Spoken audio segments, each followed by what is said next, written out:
नमस्कार, यहाँहरूलाई जिके प्लस च्यानलमा स्वागत छ। सधैँ जस्तै आज पनि हामीहरूले सामान्य ज्ञानका केही जानकारीहरू लिएर उपस्थित भएका छौँ। आज हामीहरूले विशेष प्रस्तुति लिएर उपस्थित भएका छौँ। हामीलाई विविध माध्यमबाट कमेन्ट गरिए अनुसार तपाईँ साथीहरूले कमेन्ट गर्नुभए अनुसार आज हामीहरूले सिम्याट इन्ट्रान्स एक्जाममा सोध्न सकिने प्रश्नहरू लिएर उपस्थित भएका छौँ। त्रिभुवन युनिभर्सिटी अन्तर्गत तथा पोखरा युनिभर्सिटीको स्कलरसिपमा सोध्न सकिने प्रश्नहरू र तिनका अप्सन र सही उत्तरहरू लिएर आज उपस्थित भएका छौँ। त्रिभुवन युनिभर्सिटी अन्तर्गत विभिन्न प्रोग्रामहरू जस्तै BBA, BIM, BHM, BTM, BCA, BB finance, BMS, त्यसै गरी पोखरा युनिभर्सिटीका स्कलरसिप प्रोग्रामहरूमा बिबिए, बिबिबिआई, बिसिआइएस, बिबिएटिटी आदि प्रोग्रामहरूमा सोध्न सकिने जनरल अवेरनेसका क्वेसनहरू, त्यसमध्ये पनि आज हामीहरूले इन्टरनेसनल अर्गनाइजेसनको बारेमा केही प्रश्नहरू र तिनका सही उत्तरहरू लिएर उपस्थित भएका छौँ। लागौँ आजको सामग्रीतर्फ। आजको लागि पहिलो प्रश्न रहेको छ, the World trade Organization WTO come into operation since. यो चाहिँ ट्युको सिम्याट भनेको चाहिँ सेन्ट्रल म्यानेजमेन्ट एडुकेसन टेस्ट, यसमा कन्फ्युजन नहुनु होला। यो क्वेसन ट्युमा 2060 सालमा सोधिएको क्वेसन हो र यसका अप्सनहरू थिए 1 जनवरी 1994, सेकेन्डमा रहेको छ बीमा रहेको छ 1 जनवरी 1995, सीमा रहेको छ 1 जनवरी 1996, डीमा रहेको छ 1 जनवरी 1997 र यसको सही उत्तर रहेको छ 1 जनवरी 1995 अथवा अप्सन बी। अर्को प्रश्न रहेको छ, where is the headquarter of world trade organisation. यो सिम्याट इन्ट्रान्स एक्जामको 2061 सालको क्वेसन हो। यसका अप्सनहरू रहेका छन् वासिङटन डिसी, बीमा न्युयोर्क, सीमा लन्डन, डीमा जेनेभा र यसको सही उत्तर रहेको छ जेनेभा अथवा WTOको हेडक्वार्टर जेनेभामा रहेको छ। अर्को प्रश्न, Nepal formally become the member of WTO on which date. यो पनि सिम्याटमा सोधिएको क्वेसन हो। यो 2061 सालमा सोधिएको क्वेसन हो। यसको अप्सनहरू रहेको छ अप्रिल 23, 2004, सेप्टेम्बर 8, 2003, मे 23, 2004 र जनवरी 1, 2004 र यसको सही उत्तर रहेको छ ए, अप्सन ए अथवा अप्रिल 23, 2004। अर्को प्रश्न, the latest country to join BIMSTEC is. यो सिम्याट 2061मा हेर्नुहोस् त, इन्टरनेसनल अर्गनाइजेसनबाट 2061मा धेरै क्वेसनहरू सोधिएको छ। त्यस कारणले गर्दाखेरि हामीहरूले इन्टरनेसनल अर्गनाइजेसनको बारेमा जानकारी लिनुपर्छ। जस्तो इन्टरनेसनल अर्गनाइजेसन भनेको युएनओ भयो, बिमस्टेक भयो, सार्क भयो, अब WWF हैन, इन्टरपोल हैन, एमनेस्टी इन्टरनेसनल, यी भनेका इन्टरनेसनल अर्गनाइजेसन हुन् जुन नेपालको सदस्य राष्ट्रहरू पनि रहेको छ। र विशेष गरी तपाईहरूले इन्टरनेसनल अर्गनाइजेसनहरू पढ्दाखेरि अथवा त्यसको बारेमा जानकारी लिँदाखेरि जुन इन्टरनेसनल अर्गनाइजेसनमा नेपाल सदस्य राष्ट्र छ तिनीहरूको बारेमा सामान्य जानकारी लिने प्रयास गर्नुहोला। यसको अप्सनहरू रहेको छ एमा सिङ्गापुर, बीमा मलेसिया, सीमा बङ्गलादेश, डीमा नेपाल र यसको सही उत्तर रहेको छ नेपाल। पक्कै पनि बिमस्टेकको सबभन्दा लेटेस्ट कन्ट्री सदस्य राष्ट्र भनेको नेपाल हो। तपाईँलाई अब जानकारी नहुनसक्छ बिमस्टेकको फुल फर्म के हो। बिमस्टेकको फुल फर्म भनेको bay of Bengal initiative for multi sectoral technical and economic cooperation. The BIMSTEC is an international organization of 7 South Asian and Southeast Asian nations, housing 1.73 billion people and having a combined gross domestic product of US $3.8 trillion. र बिमस्टेकको member स्टेटहरू कुन कुन तपाईँलाई थाहा छ? पक्कै पनि यसका देशहरू रहेका छन् बङ्गलादेश, भुटान, इन्डिया, म्यानमार, नेपाल, श्रीलङ्का र थाइल्यान्ड। आजको लागि अर्को प्रश्न रहेको छ, with which country does the secretary general of SAARC belongs to? यो प्रश्न सिमाट 2062 र 2069 मा सोधिएको क्वेसन हो। यसको अप्सनहरू रहेको छ, A Bangladesh, B Sri Lanka, C India, D Nepal. र यो क्वेसन 2062 सालमा हुँदाखेरि फरक थियो होला, किनभने प्रत्येक चार वर्षमा सार्क सम्मेलन हुँदाखेरि यो सेक्रेटरी पनि तपाईँको चाहिँ जनरल सेक्रेटरी पनि चेन्ज भइरहेको हुन्छ। त्यसले गर्दाखेरि अहिलेको करेन्ट जनरल सेक्रेटरी चाहिँ इसाला रुवान ओरिकोन भनेको उहाँ चाहिँ जनरल सेक्रेटरी हुनुहुन्छ र उहाँ श्रीलङ्काबाट प्रतिनिधित्व गर्नुहुन्छ।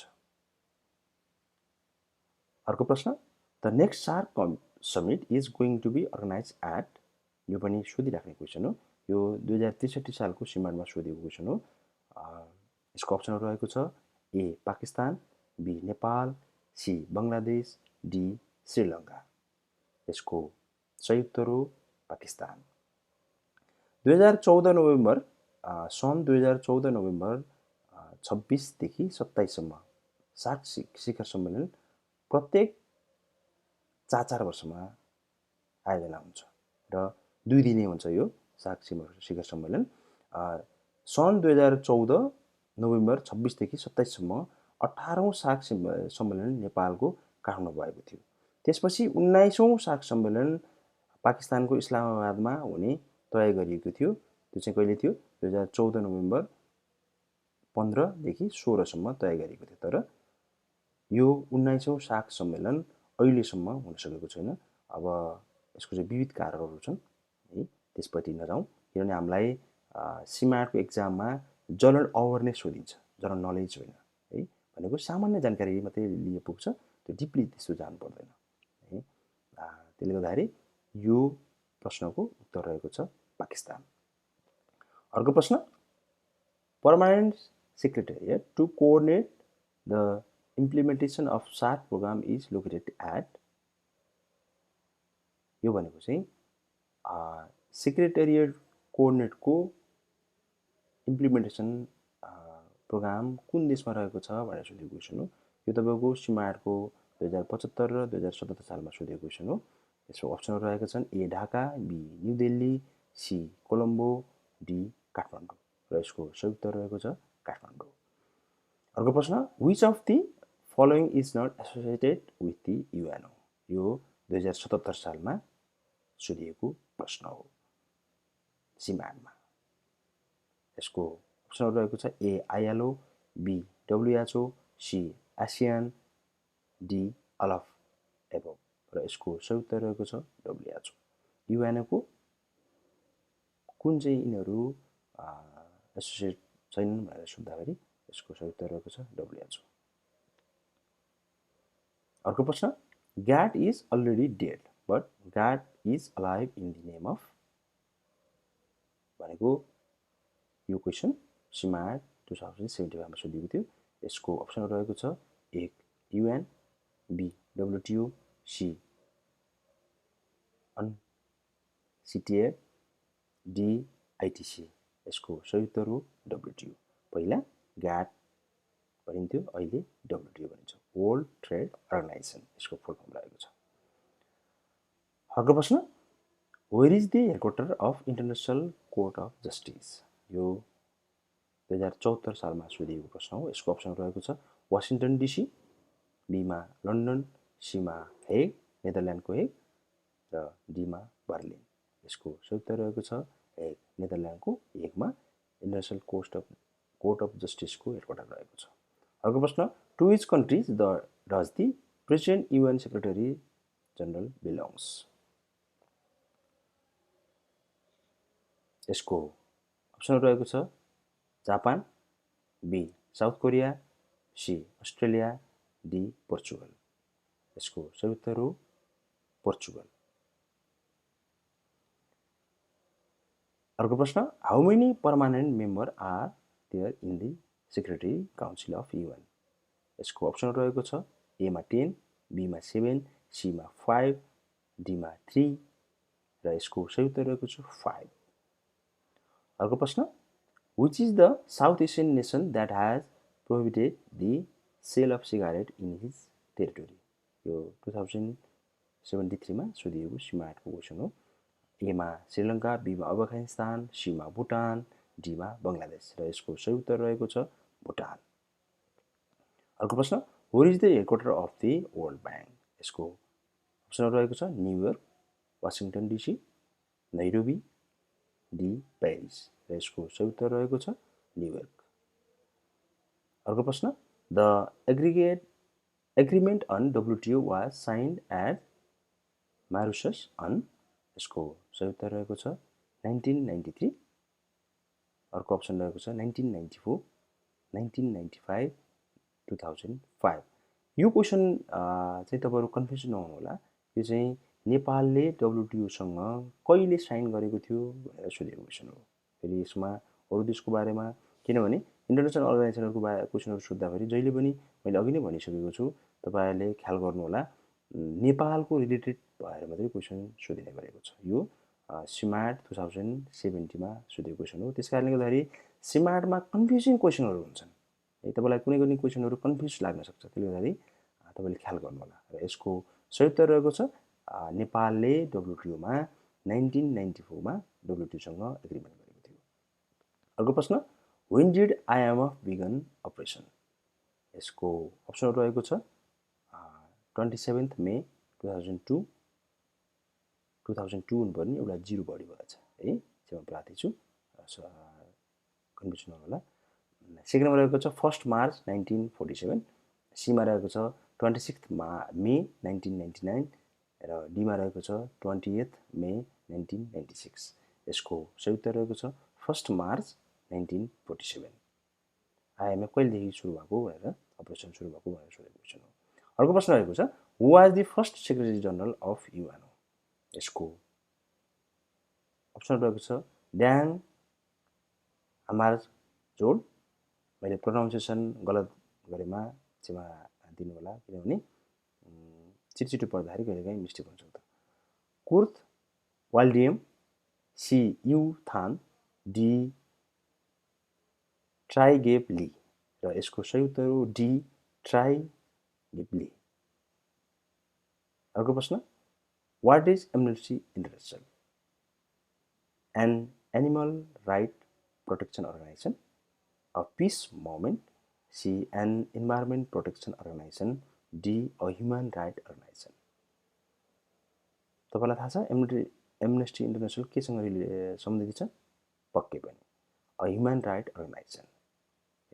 एमनेस्टी इन्टरनेसनलले ह्युमन राइटको बारेमा वकालत गर्छ। अर्को प्रश्न, where is the headquarter of Interpol? यसको अप्सन रहेको छ पेरिस, लन्डन, लाइन र जेनेभा। यसको सही उत्तर रहेको छ लायन्स। इन्टरपोलको फुल फर्म तपाईँलाई थाहा छ? इन्टरपोलको फुल फर्म भनेको इन्टरनेसनल क्रिमिनल पुलिस अर्गनाइजेसन र यसको हेडक्वार्टर रहेको छ फ्रान्सको लायनमा। र अहिलेसम्म इन्टरपोलमा कुल 194 कन्ट्रीहरू मेम्बर रहेका छन्, भनेको सदस्य राष्ट्रहरू 194 वटा देशहरू यसमा आबद्ध रहेका छन्। अर्को प्रश्न, what is the full form of NATO? Option रहेको छ नर्थ अफ्रिकन ट्रिटी अर्गनाइजेसन, बीमा रहेको छ नर्थ एटलान्टिक ट्रिटी अर्गनाइजेसन, सीमा रहेको छ नर्थ एसियन ट्रिटी अर्गनाइजेसन, डीमा रहेको छ नर्थ अमेरिकन ट्रिटी अर्गनाइजेसन र यसको सही उत्तर रहेको छ नर्थ एटलान्टिक ट्रिटी अर्गनाइजेसन, नाटोको फुल फर्म। अर्को प्रश्न, G7 अथवा group of 7 nations are the largest nation of the world. यसको मिनिङ के भनेर सोधेको? Wealthiest nation of the world, smallest nation of the world, greatest nation of the world. यसको सही उत्तर रहेको छ wealthiest nations of the world. The Group of Seven is an intergovernmental political forum consisting of Canada, France, Germany, Italy, Japan, the United Kingdoms and the United States भनेको 7वटा कन्ट्रीहरू रहेका छन् G7 मा त्यसमा रहेको छ Canada, France, Germany, Italy, Japan, United UK र US. Its members are the world's largest IMF advanced economics and wealthiest liberal democracies. अर्को प्रश्न रहेको छ International Committee of the Red Cross is based on यसको अप्सन रहेको छ Stockholm, New York, Geneva, London. Red क्रसको headquarter कहाँ रहेको छ भनेर सोधेको प्रश्न हो. यसको संयुक्त रूप जेनेभा. अर्को प्रश्न Which country is the latest to join the UN as a member? यसको अप्सन रहेको छ Switzerland, Hong Kong, Taiwan, south Sudan. यसको सही उत्तर रहेको छ कुन south Sudan. The most recent state to join South Sudan, which was recognized as the independent nation in 2011. यो चाहिँ 2011 मा इन्डिपेन्डेन्ट भएको थियो र त्यति बेलै युएनले यसलाई रिकगनाइज गरेको थियो.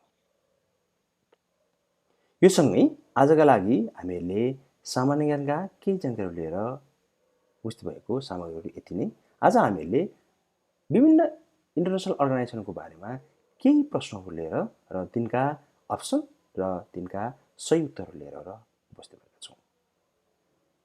यदि तपाईलाई यो भिडियो मन परेमा लाइक तथा शेयर गरिदिनु होला र अन्य विषयमा तपाईलाई जान्न मन छ अथवा जानकारी लिन मन छ भने हामीलाई कमेन्ट बक्समा अथवा कुनै माध्यमबाट हामीलाई कमेन्ट गरिदिनु होला ताकि हामीलाई कुनै पनि सामग्री बनाउन अझ सजिलो हुनेछ, हामीलाई हौसला मिल्नेछ.